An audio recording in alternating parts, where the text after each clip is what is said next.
Let's just storm ahead, shall we?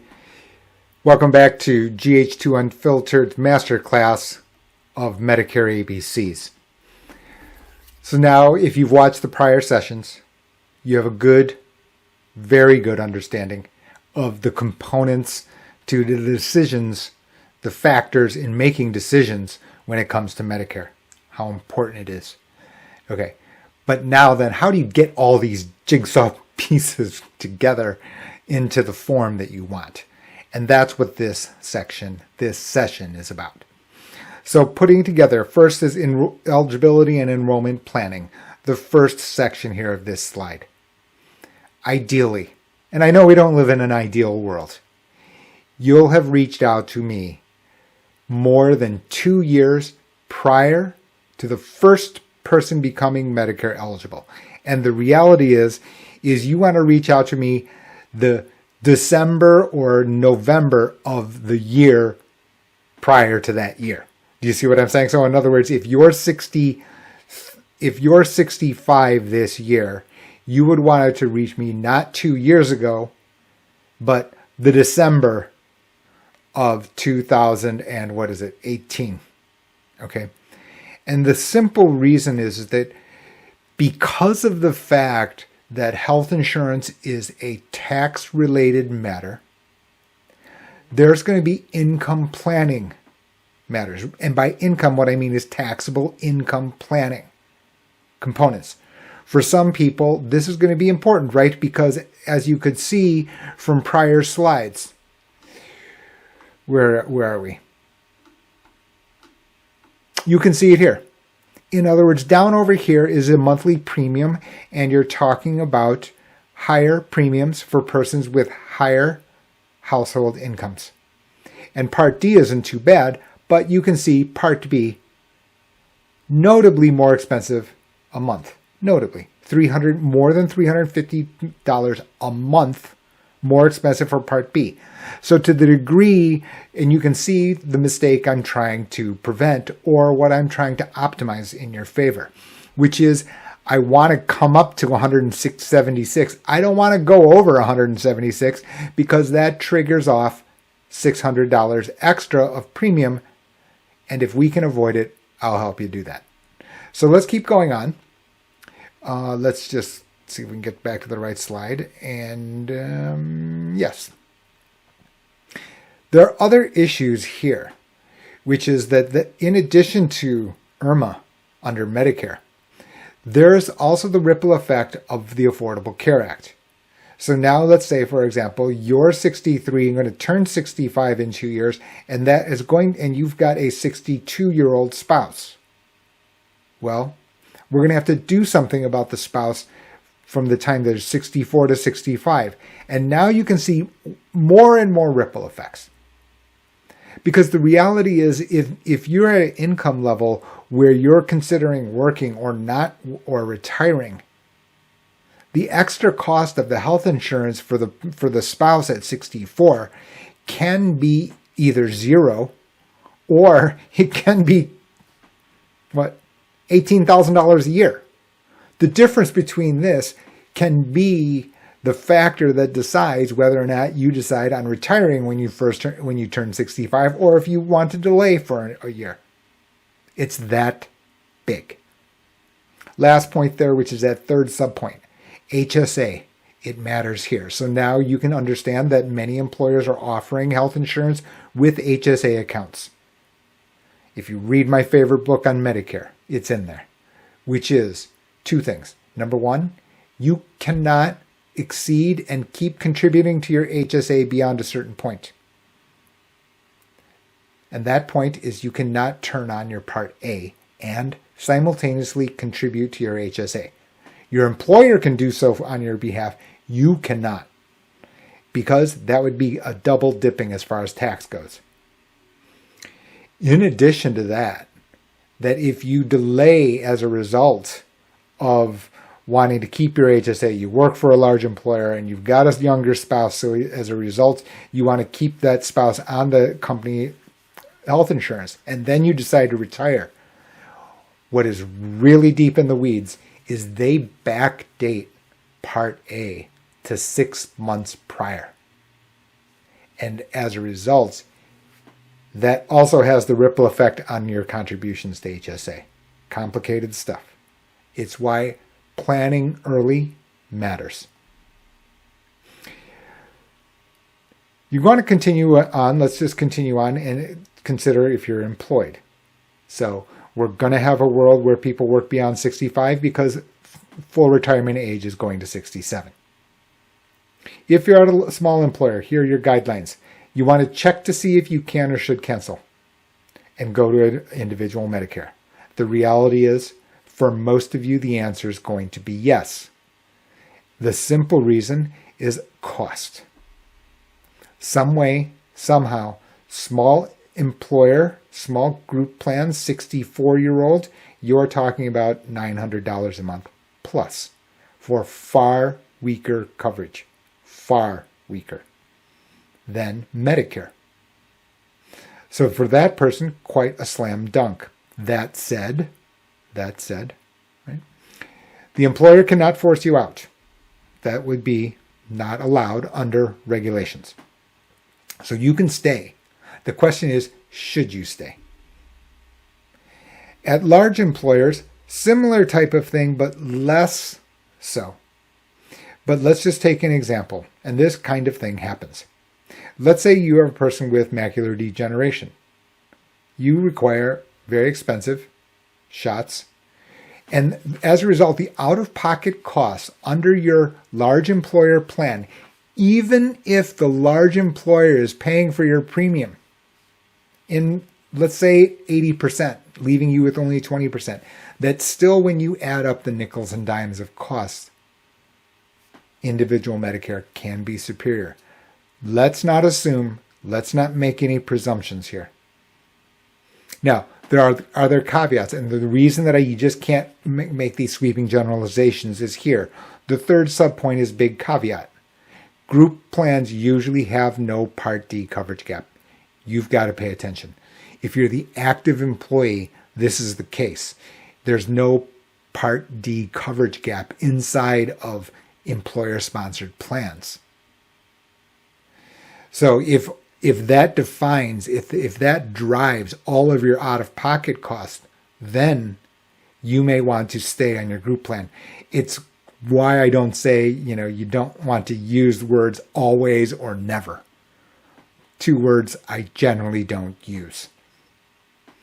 Last thing is COBRA. Very complicated, as I explained in the earlier sessions, right? So can you play close to the lines? With guidance, the answer is yes. With guidance, the answer is yes, you can. That said, can you do it as a blanket statement? Again, the answer to always or never is no, right? You want to uncover the rocks on this stone beach. You absolutely do. That said, the impact is thousands of dollars. Here's a simple example. The employer pays for COBRA in full because you've reached a termination agreement of some sort. Okay. Right? In other words, COBRA usually means overpriced, but if the employer is paying, you may want to play closer to the line and delay Medicare until the last possible moment, thereby pushing your health insurance premium to zero during that period you're on COBRA, and also providing coverage for other extended family members, hopefully during that period. Again, no real shortcut.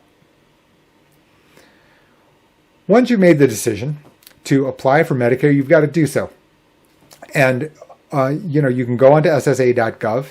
I'll have a link. I'll put it at the bottom of the video. You can enroll online. Now, you want to be careful because the timing of which you do so is a little trickier than you might think. But here are some guidelines. Part A, the answer should be yes. If you're turning 65, you should be yes kind of right away. Now, a couple of things. The reason you want Part A is because, in theory, it will coordinate with your group employment plan if you are covered by group health insurance. In theory.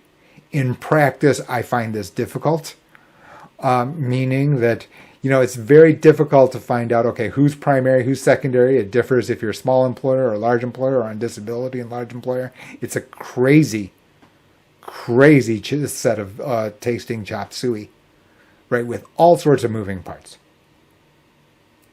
But generally the answer is yes. Now, again, I didn't contradict myself, because you can look at the top of this slide.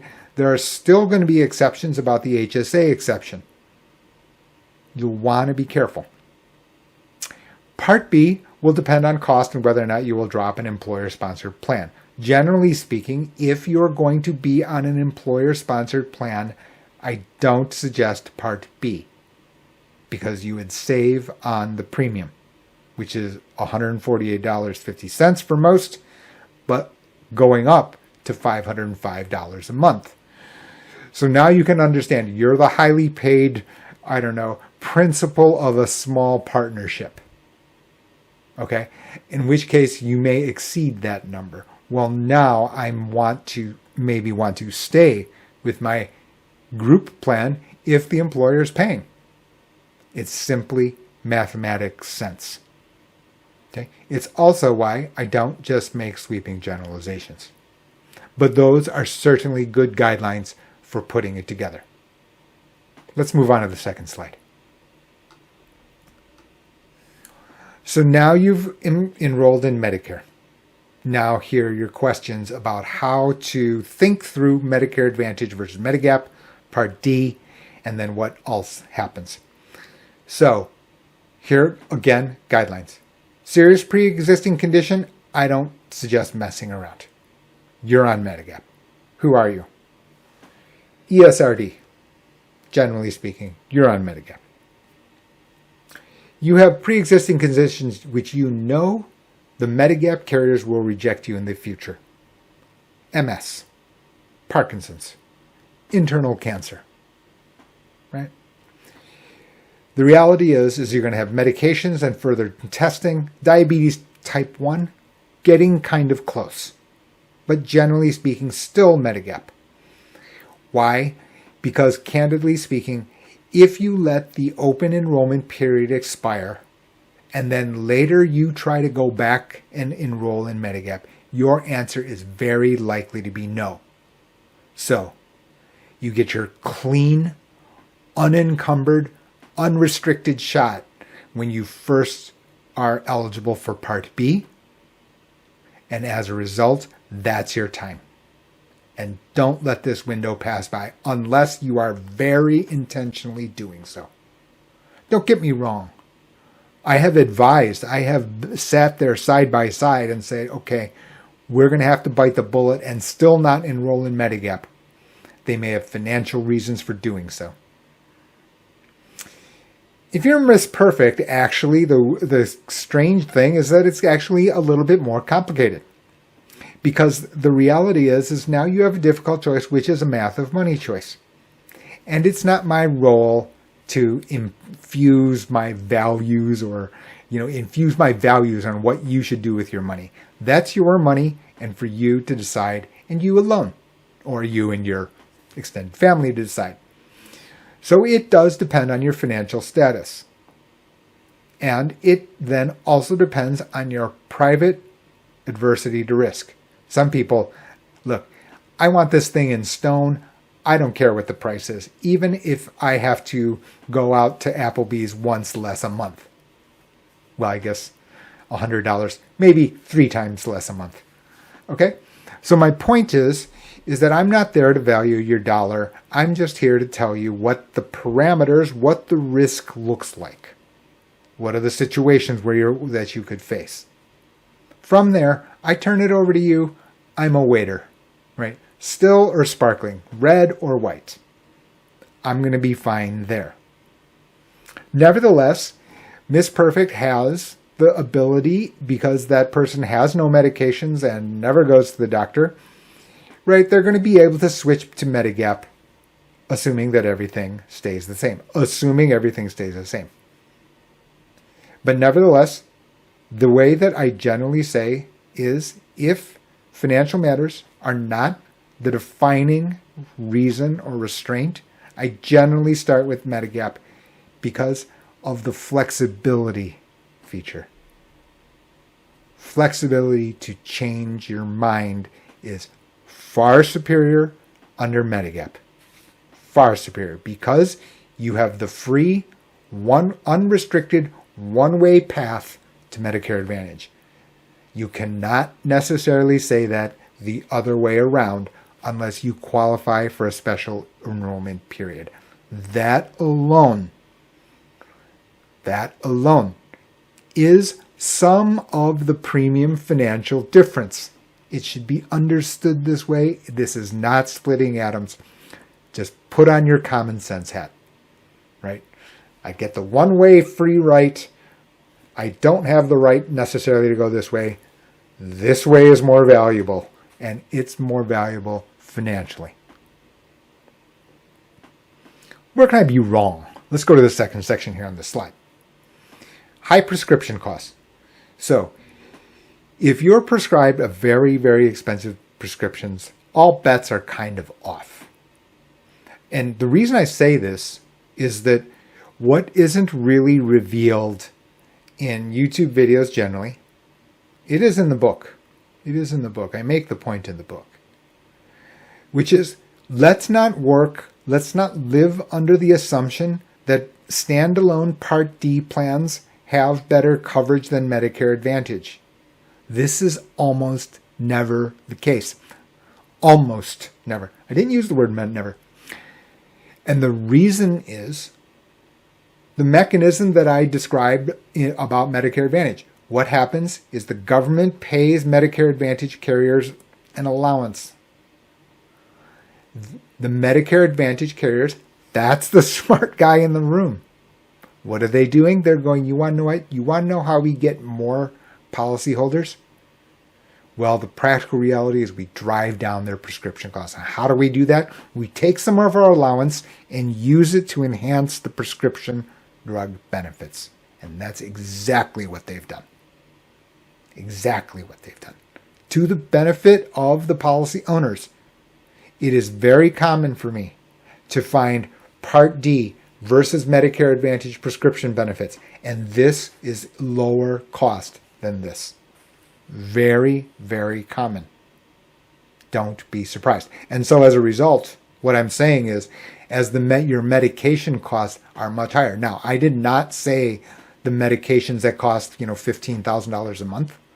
I'm talking about things like insulin, right? Because especially in insulin's case, this extra allowance has padded this number here by adding extra types of insulin and also going to the insulin cap at $35 a month. So when you add these together, and insulin being so expensive for type 1 diabetics, if this drives the boat, well, this drives the boat. My job to try to help you find the optimal solution. It's an important thing because, as you probably know, unless something remarkable happens and insulin drops in price, which it probably should, but incredibly has not, that we need to find the best plan, and we need to do so pretty aggressively because, as many people know, this is a multi-$1,000 a year item. Last one. If Medigap rate increases become painful. So, as explained during the Medigap session, Medigap rate increases are to be expected. You're getting older, and the cost of systematic healthcare costs is increasing. Right? Unless there are sweeping changes to the healthcare system, the idea that there would be deflation in healthcare cost is low. If you're not up on current events, the likelihood is low. Okay. As a result, Medigap premiums would accompany the healthcare costs higher. For some persons, this is going to create some stress, some unsettling stress. Why? You're in South Beach, you're 75, your Medigap premium is $400 a month plus for Medigap alone. Then you have Part B, $150, right? So now you're at $600. You've got Part D, $30. Now you're at $650. Okay, for those persons who are working on a managed retirement income, now you can see it can start to create stress. And for that, I've got those bullet points here on the section. You're Miss Perfect, you're 78 years old. The reality is you should have been checking with me the entire time. Because if you're Miss Perfect, you're going to have the free ability to switch carriers because you're going to pass underwriting. So you can use the fact that you have this hyper-competitive world to your advantage. And again, based on my scope and scale here, you're talking about $500 a year per person in a household. So yes, it's absolutely possible that Mr. and Miss Perfect can save $1,000 a year just by changing carriers. That is entirely possible. And no change to contract. You're literally just changing the name of the carrier. Still too high? If this still becomes too high, you can check out Medicare Advantage. But again, you need to understand fully the differences, the inherent differences between Medicare Advantage and Medigap. Now, that said, what's not even here on the slide is here's the secret. Is that let's just take your example. Now you're in South Beach and now your Medigap premium is $500 a month. The reality is in South Beach, there are Medicare Advantage PPOs where the out-of-pocket maximum is $4,200. Something in that area. So now you can see it. You're paying $6,000 a year for Medigap plus prescription. So now you're, let's call it $6,500 for Medigap in Part D. Whereas even in the worst case scenario under Medicare Advantage, the most you pay is $4,200 plus prescription costs. And now, this is why insurance and financial matters is thinking through probabilities. You're Miss Perfect. You're not likely to use this. And if you're also Miss Perfect, that means that you're also not likely to use your benefits here and face out-of-pocket costs. In which case, you may have saved the entire $6,000. Now, I'm not saying that this is the proper path. I'm just saying that if Medigap rate increases become overly unsettling to your household finances, it's something important to consider. Now, there's no possible way I could have created an all-inclusive putting it together list. But what I thought is these are benchmarks that put together a number of different points from the prior sessions for people as they make decisions about their Medicare configuration.